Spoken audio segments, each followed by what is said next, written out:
Thanks, Richard. And the final speaker is Paul Murphy.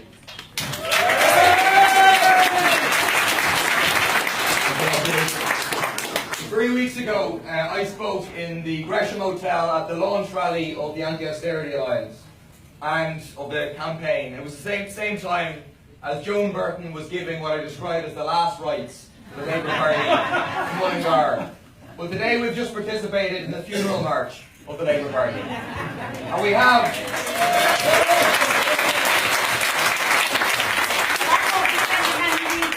We have, as Richard said, a massive opportunity. We have a massive opportunity to build a new left on what Rosa Luxemburg called the stinking corpse of social democracy. It's reflected in the march, and it's reflected in the poll that will be published in the Sunday Times tomorrow, which will have, for the first time in the history of the state, in a national opinion poll, a socialist left organisation ahead of the Labour Party.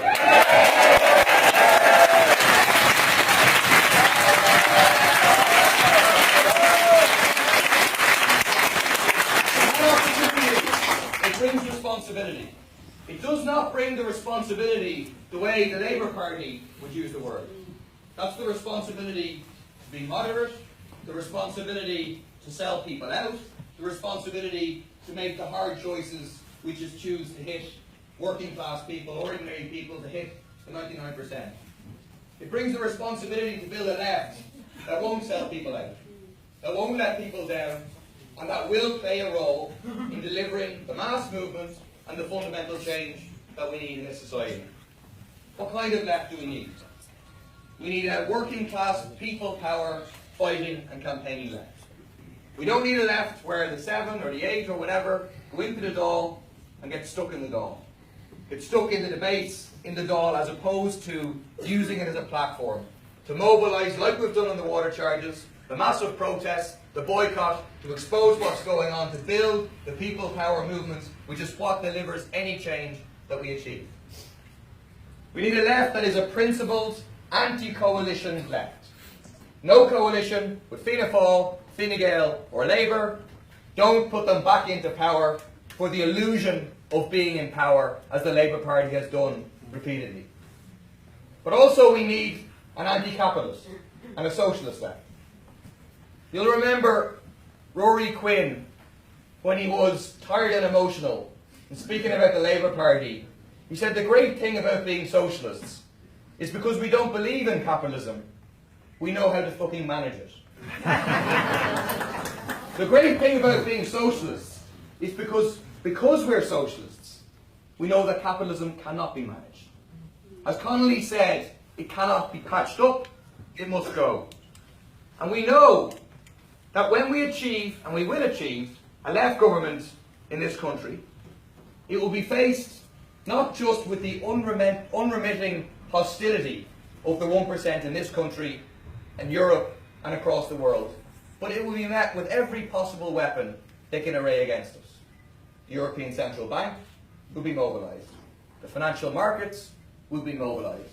The media will be mobilised. The fines from the European Commission will be mobilised. We can look at what happened in Greece, to what happens if you have a left government and it's not prepared to confront the 1%, to go all the way to break the power of the 1%, to implement socialist policies, to deliver the change. The result is that you get defeated. And so we have to build a left that is prepared for the challenge of a left government. And again, when people talk about that, normally what they mean is prepared for the challenge of selling people out. We need to build a left that's prepared for the challenge of standing up to the 1% and breaking and ending the power of the 1%. We want to tax the rich and the super rich, but we also want to end the rule of the rich and the super rich in this state. Yes.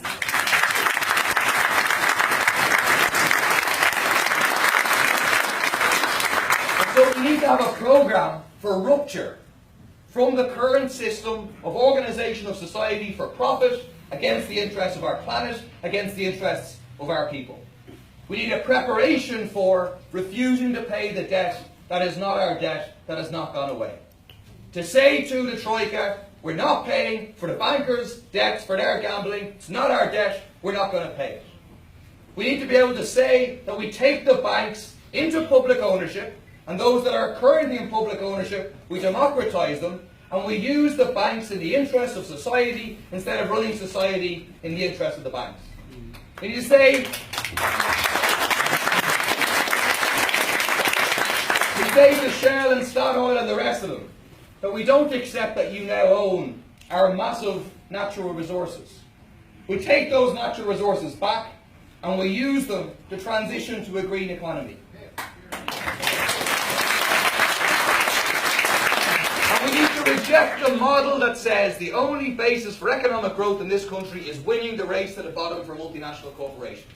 Winning the race to the bottom in wages, winning the race to the bottom in data protection, winning the race to the bottom in terms of corporate tax.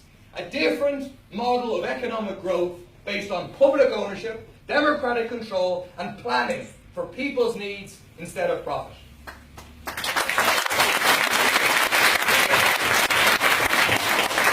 The final point is to say that what we're doing here doesn't just have a significance in Ireland. It has a significance across the world, but in particular across Europe.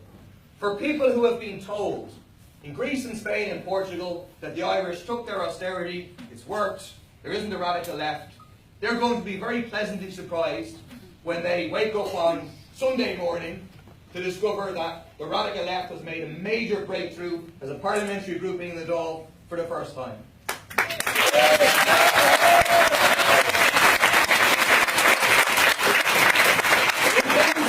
Here in what we do, that a left force with a clear left principled programme can be built, can win multiple seats and can become a significant force in Irish political life.